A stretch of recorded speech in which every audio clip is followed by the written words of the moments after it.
Waalaikumsalam warahmatullahi wabarakatuh. Baik, selamat pagi semuanya. Selamat pagi bermanfaat. Bisa membantu mata kuliah interaksi obat dan makanan. Terima kasih. Pada pagi hari ini kami akan mempresentasikan studi kasus 2 yang akan disampaikan oleh kelompok 4H. Oke, boleh kepada MC siapa? Sebelumnya terima kasih kepada Bu Fatma dan juga moderator yang telah mempersilahkan saya untuk mempresentasikan hasil dari studi kasus 2 interaksi obat dan makanan. Sebelumnya kami ada kelompok 4A dengan anggota Nazar Nafisa dengan NPM 010, lalu ada Diva Aprila dengan NPM 030, lalu ada Naila Asifa dengan NPM 036, lalu ada Syifa Istika dengan NPM 044, lalu ada Dava Alia dengan 002, dan juga Sefiri Zakia Putri dengan NPM 003. Untuk studi kasus 2 ini membahas tentang seorang bapak-bapak berusia 58 tahun yang mengonsumsi obat untuk penurun hipertensi yaitu captopril, di mana obat ini adalah golongan S inhibitor. Diminum sebanyak 2 kali dalam sehari, yang dosisnya itu 25 mg. Lalu bapak ini juga mencoba menerapkan pola hidup sehat berdasarkan saran dari tetangganya dan juga media sosial, seperti meminum jus pisang, jus alpukat, lalu banyak makan kentang, banyak makan bayam, dan juga minum air kelapa.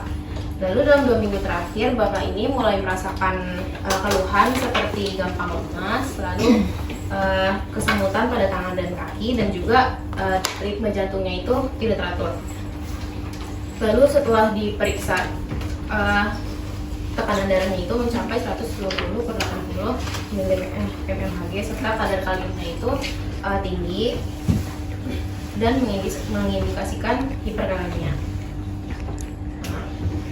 Berikut adalah interaksi antara S inhibitor dan kalium secara enzimatik dan juga fisiologis.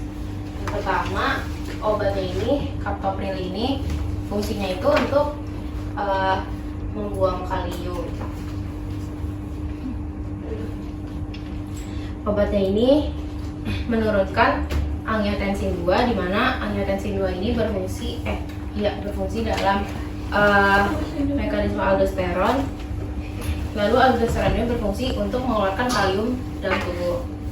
Nah, karena bapak ini mengonsumsi captopril dan juga kalium secara berlebihan, maka obat ini jadi nggak berfungsi karena kaliumnya itu tertahan di dalam darah, lalu menyebabkan hiperkalemia.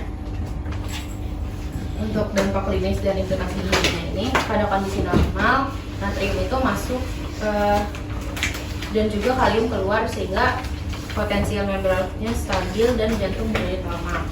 Pada hiperkalemia, kadar kalium di massa meningkat dan juga mengganggu repolarisasi. Akibatnya aktivitas listrik dalam tubuh tidak stabil dan menyebabkan kesemutan dan juga denyut jantungnya juga beraturan. Lalu kenapa makanan sehatnya dapat menjadi beresiko pada pasien tertentu? Karena diet itu sifatnya individual. Kita nggak bisa samain dietnya itu secara general, karena asupan yang berlebihan dapat memicu ketidakseimbangan meskipun berasal dari bahan alami. Jadi perlu edukasi gizi dari tenaga medis, bukan hanya mengandalkan informasi dari media sosial. Lalu peran ahli gizi dalam mencegah interaksi obat dan zat gizi pada pasien hipertensi ini, yang pertama dilakukan asesmen, yaitu menanyakan asupan makannya, lalu riwayat dan dosis obatnya, serta efek metaboliknya. Lalu yang kedua, bisa diidentifikasi interaksi obat dan zat gizinya. Misalnya seperti tadi S inhibitor menaikkan resiko hiperkalemia. Lalu mengontrol asupan kaliumnya. Yang ketiga, dapat melakukan edukasi individual, yaitu menyesuaikan diet dengan pasiennya. Sesuaikan juga dengan terapi farmakologisnya. Jadi dietnya itu tidak bersifat umum. Lalu melakukan perencanaan menu yang aman, alternatif pangan bergizi dengan resiko yang minimal. Lalu melakukan monitoring dan evaluasi, yaitu memantau kondisi klinis dan juga kadar elektrolitnya bersama tim medis yang bersangkutan.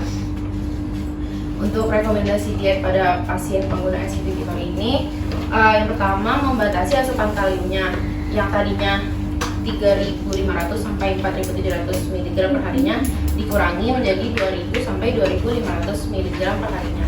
Lalu untuk natriumnya juga maksimal di 2.000 mg per hari. Contoh variasi bahan makanannya yaitu makanan yang kaliumnya sedang menuju rendah seperti apel, pir, anggur, nanas, wortel, dan juga kol. Lalu untuk teknik pengolahannya bisa melakukan teknik pengolahan makanan yang direbus, karena kalau direbus kan airnya dibuang, jadi kaliumnya itu terbuang. Lalu prinsip utamanya ini, pasien pengguna inhibitor tidak perlu menghindari kalium sepenuhnya, tapi dikurangi aja dari jumlah asupan per hari. Terima kasih. Apakah ada pertanyaan? Baik, terima kasih kepada Ibu yang mempresentasikan kasus 2 untuk Bapak. Apakah ada yang ingin bertanya? Boleh, Diva. Kenapa konsistensi asupan kalium itu lebih penting daripada sekedar membatasi jumlahnya pada pasien pengguna AC? Dia tuh bisa mempercepat terjadinya hiperkaleminya ini, ditambah pasien itu kan tadi konsumsi air kelapa, dia juga konsumsi kentang, bayam, pisang, sama alpukat. Nah, 4 bahan makanan tersebut tuh juga tinggi kalium, jadi bukan cuma dari air kelapa. Terus karena pasien itu konsumsi captopril yang merupakan ACE inhibitor, jadinya ada penurunan sekresi kalium. Jadi ekskresi kalium. Jadinya kaliumnya itu numpuk di dalam darah gitu. Jadinya terjadilah hiperkaliumia tersebut. Kakak menjawab deh ya? Sudah. Baik, terima kasih. Selanjutnya apakah ada yang ingin bertanya lagi? Boleh, Diva. Izin bertanya ya, indikator klinis apa yang menunjukkan bahwa perubahan pola makan pasien ini perlu segera dievaluasi oleh tenaga kesehatan? Baik, izin jawab ya. Untuk gejalanya sendiri kan ada tadi gejala sistemik kayak kesemutan, lemas, terus dia juga kan ada gangguan irama jantungnya tadi. Nah, itu tuh menunjukkan bahwa dietnya ini mempengaruhi si keseimbangan fisiologis dalam si tubuh si pasien tadi. Nah, terus juga ditambah ada juga hasil laboratorium yang menunjukkan bahwa si kalium serum dalam darah dia itu meningkat kan. Nah, hal inilah yang menunjukkan bahwa si pasien ini perlu adanya evaluasi untuk mencegah si adanya komplikasi kardiovaskularnya gitu. Oke, baik, apakah menjawab Alvina? Oke, selanjutnya apakah ada yang ingin lagi? Oke, baik, Bu. Izin bertanya, di kasusnya kan pasien lanjut usia ya. Nah, faktor apa saja yang membuat pasien usia lanjut lebih rentan mengalami hiperkalemia? Izin menjawab ya. Jadi pada usia lanjut kan secara fisiologis tuh fungsi ginjalnya itu kan jadi berkurang ya, dan juga ekspresi kalium itu jadi berkurang, yang mana sensitivitas obatnya itu jadi meningkat dan nggak sama gitu pada usia yang efektif kayak usia muda. Nah, selain itu kalau misalkan si lanjut usia ini juga perubahan pola makannya itu jadi ekstrim gitu, nah itu bakalan nyebabin peningkatan kalium, yang mana peningkatan kalium ini berbeda gitu daripada usia pada umumnya. Resiko lebih tinggi peningkatan kalium. Apakah menjawab? Terima kasih. Oke, baik, terima kasih. Apakah ada yang ingin bertanya lagi? Oke, baik, terima kasih. Oke, sesi pertanyaan sudah selesai. Akan dikembalikan kepada terima kasih. Oke, terima kasih Dokter. Untuk proses statusnya sebagai kesimpulan, jadi kasus ini itu menunjukkan bahwa interaksi antara ACE inhibitor ini meningkatkan asupan kalium dan juga meningkatkan asupan kalium dan menyebabkan hiperkalemia dan juga berisiko terhadap fungsi jantung.